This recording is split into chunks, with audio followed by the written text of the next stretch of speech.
sir. I am Angeline Ramirez Jano. I am Georgine Ricla Valoria. I am Jerry Pipito. And we are Group 6. So today we tackled about the non-locomotor. High knees Carioca exercise. What is the meaning, the benefits, the different types, and the function of high-knees Carioca exercise? So first, what is high-knees Carioca exercise? High-knees Carioca exercise is a dynamic movement drill that involves running in place while lifting the knees up and twisting the hips from the side to 4-8 pattern. This exercise is commonly used as a warm-up for conditioning in various sport and fitness training program.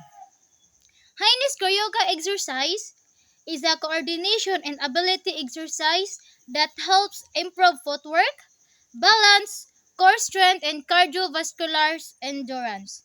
It is also effective for warming up the muscles, increasing blood flow, and preparing the body for more intense physical activity. And now, may I request Miss Valoria to discuss the benefits and different types of the high-knees Carioca exercise. Thank you, Miss Angeline.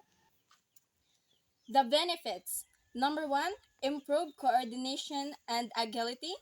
Number 2, strengthens core muscles. Number 3, enhances balance and stability. Number 4, increase cardiovascular endurance.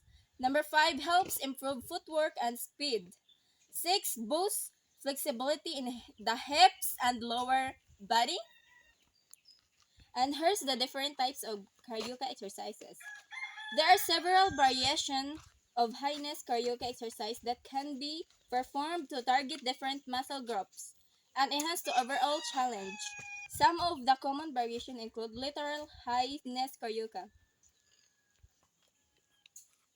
reverse high-knees Carioca, and high-knees Carioca with resistance, bands, Go. or weights. For now, may I request Mr. Pipito to discuss functions of high-knees Carioca exercise. Thank you, Miss Valoria.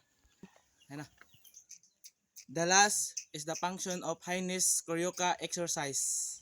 The main function of high-knees Carioca exercise is to improve agility, coordination, and cardiovascular endurance by engaging multiple muscular groups. Go. Muscular groups is the body requires rapid and precise movement of the lower body while maintaining stability and control, which helps increasing overall athletic performance and reducing the risk of injuries during sport and physical activities. And that's the meaning, the benefits, the different types.